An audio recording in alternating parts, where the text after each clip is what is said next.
সব সময় আল্লাহর কাছে এই দোয়াটা যেন আমরা করি, আল্লাহ কিয়ামতের দিন তুমি আমার হিসাব নিও না,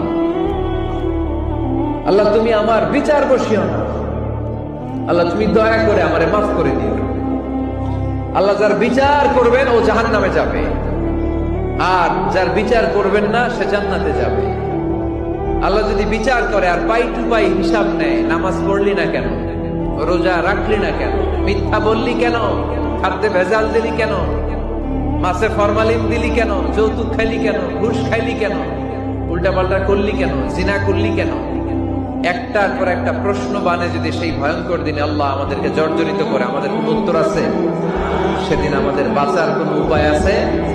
তাই আমরা সবাই আল্লাহর কাছে দোয়া করবো, আল্লাহ কোনো বিচার টিচার মানি না, কোনো বিচার করতে পারবো না, দয়া করবা। কথা কয় না? কি করবে? এবার আওয়াজ করে বলেন, বিচার চান না দয়া চান?